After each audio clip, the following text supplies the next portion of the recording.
Aquí voy a analizar una escena de la película Billy Elliot, donde está Billy en una discusión con su padre acerca de bailar ballet. Y aquí voy a mostrar cómo lo hace de bien Billy desde su infancia y cómo no lo hace tan bien el papá y cómo podría manejarlo mejor si fueras esta tu circunstancia, si eres papá, docente, jefe de alguien. Ballet. What's wrong with ballet? What's wrong with ballet? It's perfectly normal. Perfectly normal. I used to go to ballet. See? Aye, for your nana. For girls, not for lads, Billy. En esta discusión, el padre le pone tono de que bailar ballet pareciera que fuera solo para mujeres y Billy le hace la pregunta de qué tiene de malo y el papá no hace sino devolverle la pregunta como si Billy tuviera que saber qué tiene de malo. Es decir, es una necesidad de imponer el argumento y el estatus desde lo que el niño debería saber pero que no se lo han explicado. Lads do football or boxing or wrestling. Not friggin' ballet. What lads do wrestling?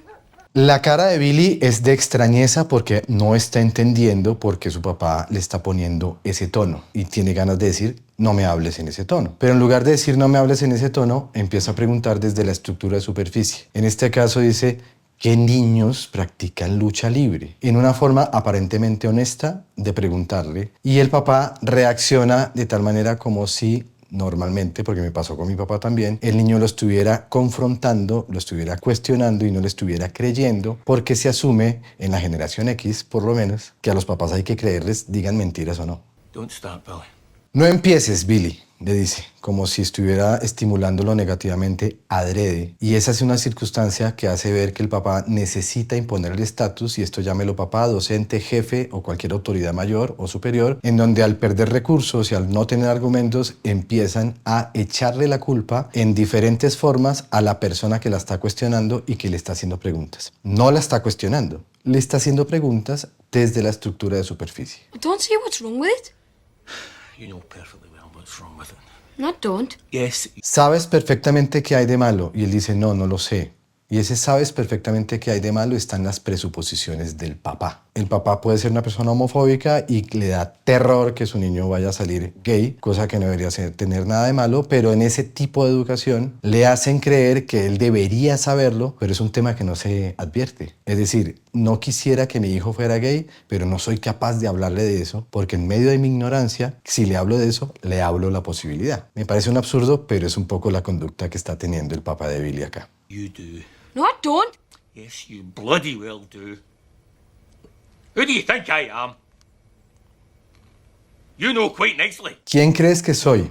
El papá ya se lo tomó personal y está absolutamente convencido de que Billy le está tomando el pelo y lo está confrontando en una pelea tonta por la autoridad, cuando se sabe que la autoridad en este caso la tiene el papá y él todavía ni siquiera tiene la mentalidad para decir voy a ponerme a pelear con mi papá. Solamente quiero entender, pero en su presuposición, porque todo el tiempo el papá está en su presuposición haciéndole entender a Billy que está errado, tanto en la decisión de bailar ballet como en la decisión de hablarle como lo está hablando.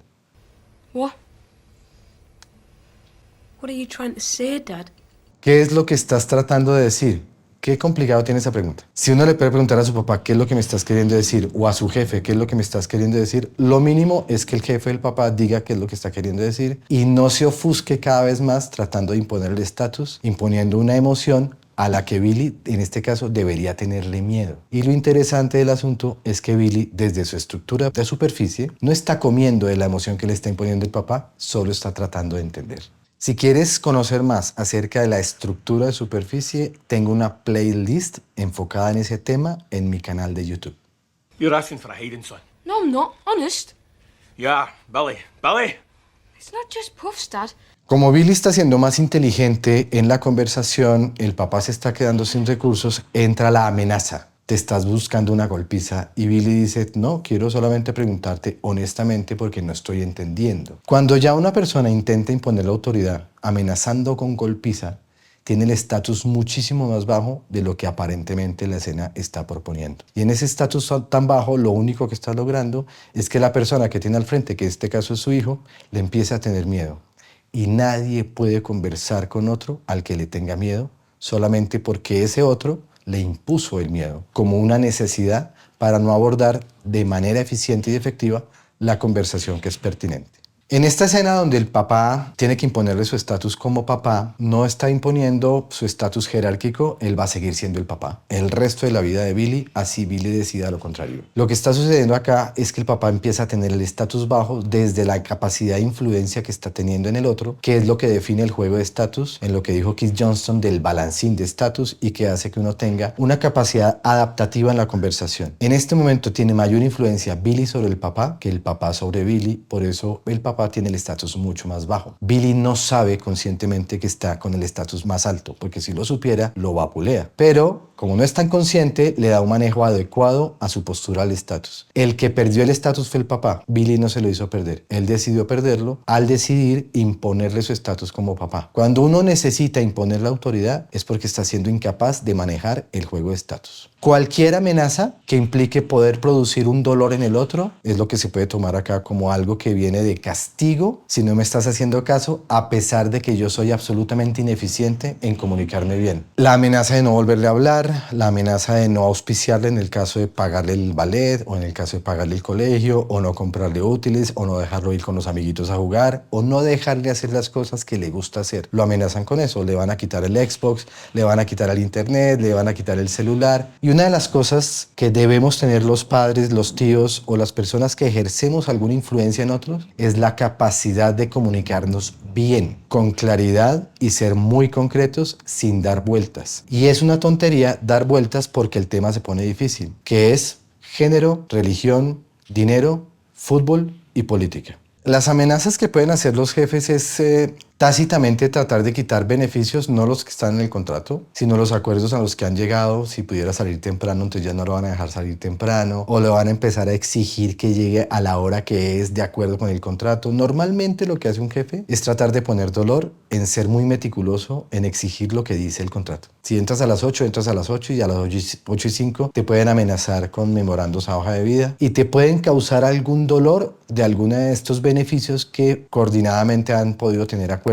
previamente sin que tengan que estar en el contrato. Pero básicamente lo que puede hacer un jefe es recordarte que tú eres empleado y que tienes que hacer caso a lo que hay en el contrato. Eso per se duele. A cualquier persona que le recuerden las condiciones que tiene el contrato, duele. Porque es una necesidad de decirte, no estoy confiando en ti y tienes que valerte por lo que dice el contrato. Y a mí no me importa si te duele o no, porque yo soy tu jefe. Cuando ya necesitas decirle a la persona, soy tu papá, soy tu profesor o soy tu jefe, has perdido total argumento y cuando necesitas imponerte así, menos credibilidad vas a tener. Va a ser mucho más difícil avanzar en esa relación y vas a lograr que las personas o se vayan de tu casa o se vayan de ese colegio o se vayan de tu empresa. Porque las personas, muchas, renuncian a sus jefes y no a lo que realmente la empresa implica.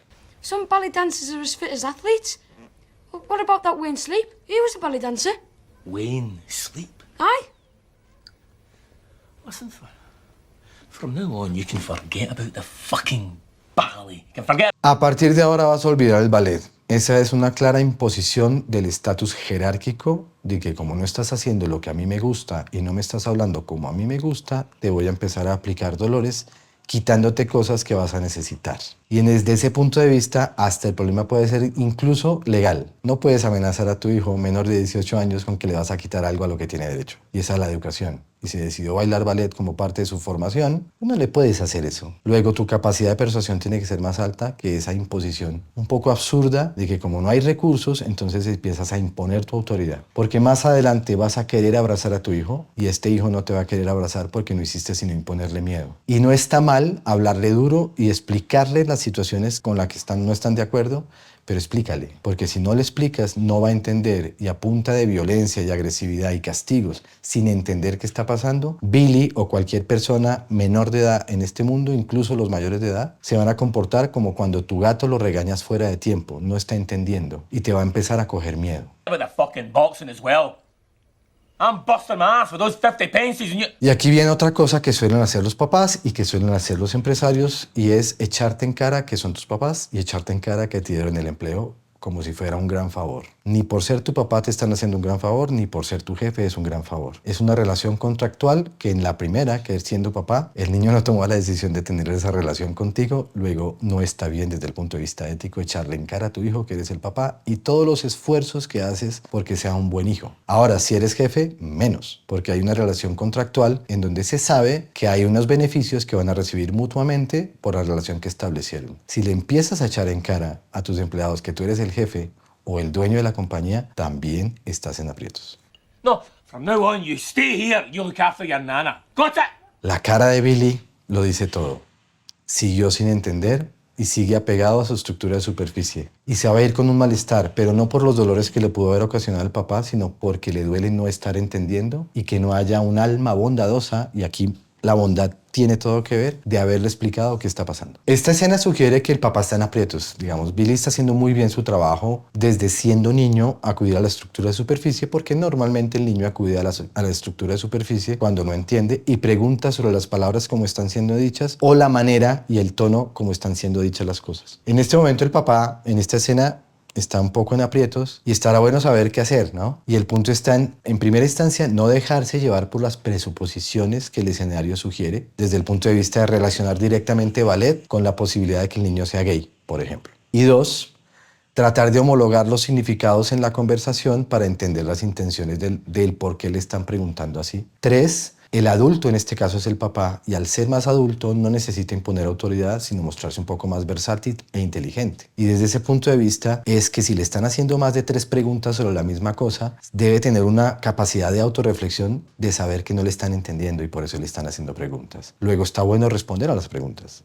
¿Qué pasa? Que al responder las preguntas tienes que reconocer que te estás dejando llevar por una presuposición que te puede poner en aprietos. Y eso hay que conversarlo. Que no te guste la gente gay es problema tuyo. Que le impongas al otro que no sea gay porque no te gusta es un problema mayor. Y eso hay que conversarlo. Tus creencias las puedes compartir con tu hijo y viceversa. Y no las vas a poder compartir en la medida en que no seas honesto con tus creencias para que tu hijo entienda qué es lo que está pasando. Pero no significa que si no están acorde con sus creencias, tu hijo es un mal hijo, por ejemplo. Entonces, estar más abierto a responder lo que te preguntan es fácil. Lo que te preguntan es fácil. ¿De dónde vienen los niños? De tener una relación sexual es fácil decirlo. Lo que lo hace difícil es creer que es difícil hablarlo. Y lo que lo hace más difícil es despojarte de tu ego, de creer que vas a perder autoridad y vas a estar muy vulnerable porque reconoces una creencia que es absurda. Como reconocer que el niño Dios es un niño que nace en un pesebre y que trae los regalos porque los manda en un trineo. Si reconoces eso de adulto, puedes sentir que estás en aprietos, pero si esa es tu creencia, debe poderse conversar para que sea respetable. El punto está en que no por reconocer tus creencias eres vulnerable ni vas a perder autoridad jerárquica frente a ese niño. Lo que sí vas a ganar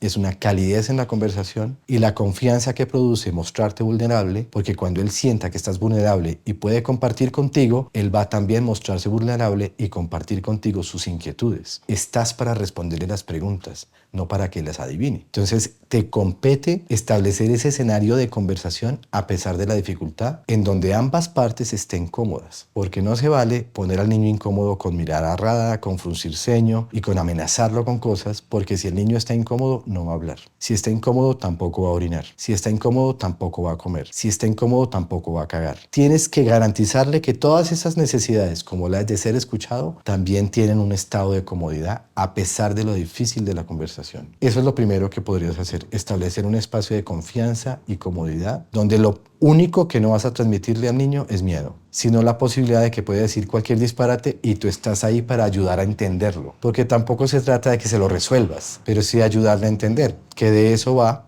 el empoderamiento. Ayudar a entender qué está pasando y ayudarle a tomar las decisiones de la manera más pertinente posible conforme su edad va creciendo o él va creciendo. Siempre, en cualquier instancia, debe poder confiar en ti. Luego te corresponde a ti tener una autocrítica y una autorreflexión de saber que hay algo que no está funcionando porque lo estás causando tú. Si te preguntan mucho, no estás comunicando bien. Si te preguntan por la misma cosa varias veces, no estás comunicando bien. Y si ponen cara de duda, no estás comunicando bien. Entonces, aprende a comunicar bien. El director de orquesta venezolano, esto ya lo he dicho varias veces, pero es que me parece prudente, dice que la principal característica de un director de orquesta no es tener el gesto correcto, la técnica correcta y el super oído correcto para dirigir una obra, sino está en saber comunicar. Y en el saber comunicar es generar confianza y generar el mensaje de tal manera que te están entendiendo. No importa cómo muevas las manos. Y en este caso de conversar con alguien, los hijos sobre todo, no es distinto. Si sabes comunicar, todo va a salir bien. Pero si te toca acudir a la violencia, a la agresividad y a la amenaza, no hay comunicación,